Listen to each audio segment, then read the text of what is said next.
Hello, my name is Isaac, and welcome to my very short series, which I've entitled The Stupid Christian Series. This is the hour's worth of logo right here. If you're watching, you know that the video is entitled Christians Should Die. Just know that I chose my words very carefully and not wastefully. So it has a meaning, and I'll describe that later. So stay tuned. I hope you enjoy the video. So we're gonna kind of talk about how people view Christianity and their thoughts on it. So at first, I thought it appropriate to kind of redefine Christianity in the way that people see Christian. The first use of the term Christian was used in the Christian Bible in Acts chapter 11, verse 26. As you see the script scrolling through the screen, and then again in the same book in 26, verse 28.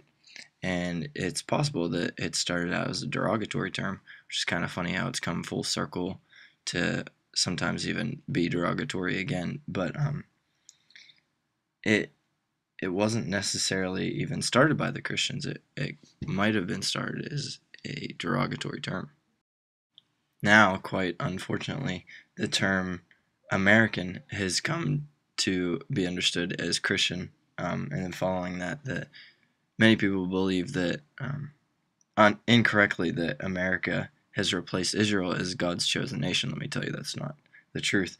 And then further than that, people in America seem to choose a Christian status as sort of a default. If I have no other religion to fall on, I choose Christian, and this is the label I put upon myself.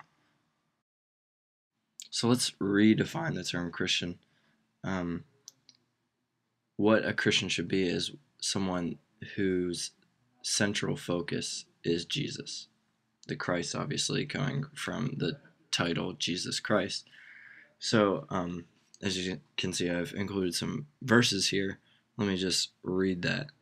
1 John 2:22-23. Who is the liar but he who denies that Jesus is the Christ? This is the Antichrist, he who denies the Father and the Son. No one who denies the Son has the Father. Whoever confesses the Son has the Father also. So here, Jesus is the central focus. Jesus and the Father, the monotheistic Judeo-Christian God, and that is what the focus of a Christian should be. So I've included some of these other verses, but you'll see the central focus of these verses, most of them written by the Apostle John, is love. So based on this verse, we should be able to tell who are Christians, and we should be able to see by the things they do, especially in loving one another. And then here are some following verses where the central focus is, if you're not walking the way you're supposed to, you're not a part of this. And if you're not doing this, you're not walking the way you're supposed to. It's just a chain of events to show, hey, this is how a Christian should look like, and this is how we should recognize them. So it shouldn't be that hard. Now, there's another term that Christians use. If love is supposed to be how we should recognize them, and the love for the brothers, that's why this picture is here, there's another term called sanctification, which is a Christian's path of growing to be better. So I'm sure there are Christians who aren't as good as other Christians, who have frequent sins, but the point is that they are to be growing, and this is how we should recognize Christians. Is if I see a Christian and they've messed up, okay, it's one thing.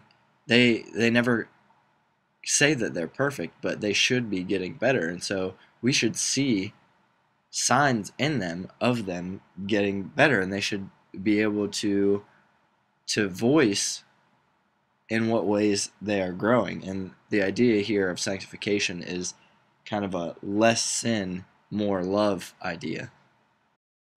So as I kind of finish up and promise that the next video will be shorter, the point of this video is kind of based off of Romans 6.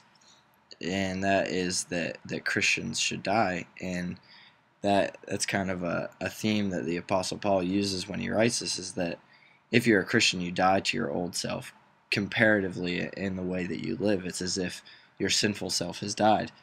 And so that's how Christians should live. So my point is, maybe Christians aren't as widespread as everyone seems. Maybe 80% of all Americans aren't Christians. And maybe we should be able to tell who are the Christians by by what we see in people and how they act, and that is in love for the brothers.